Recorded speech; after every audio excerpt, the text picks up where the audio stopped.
So let's say you've got a blog and it's basically a daily blog. You publish a new thing every day. So here's an example here, and there's a new post just about every day. You may want to give people the ability to find posts by date.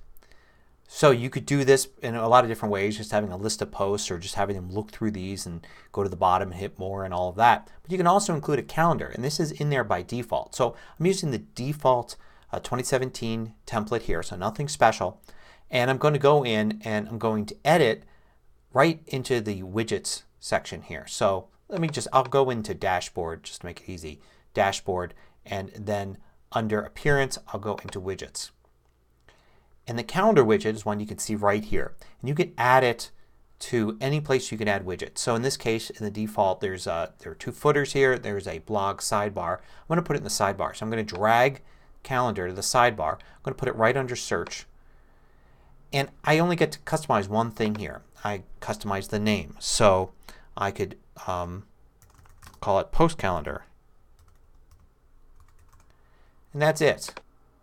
And once I've added that, it's there. So let me go over here and visit site. And now I get this calendar here on the right. And there's a link for every day that there's a post. So for instance, on October 10th there's a post. I can click there and I go in and see that one post there. Now it's a list of posts. So if I want to read this post I have to click continue reading. It's a list of posts because it may be that you have more than one post on a day. For instance, on the 12th here there are 2 posts. So I can see everything posted on that specific day. And that's pretty much it. It's pretty simple. You've got a little link here at the bottom to move the calendar so you're looking at September rather than October. And there's only September and October in this example blog, but I would see August right here. I'd be able to go back to August or forward to October if I wanted to.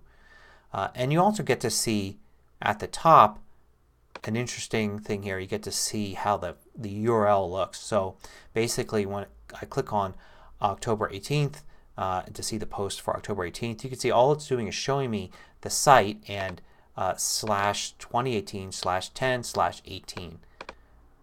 So this might give you ideas for how to include links on your own. If you were in a post and say you had say you had 3 posts in a given day and you wanted to link to all 3 of them, like look back to this day where I talked about this over 3 posts, you could actually include a link to the date there and it would show you all the posts for that given date. So another little handy feature there.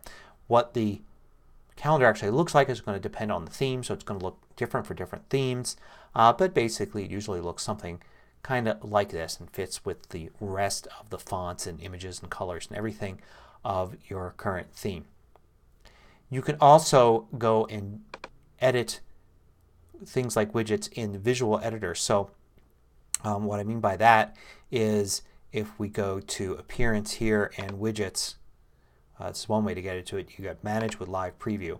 Click on that and now you have this view on the right that shows you your blog, and you've got here on the left the ability to change things. So if I change, for instance, the name to blog post calendar and I hit, before I even hit done, I'll see the change there. And I can actually hit done and then publish, and we'll publish it out.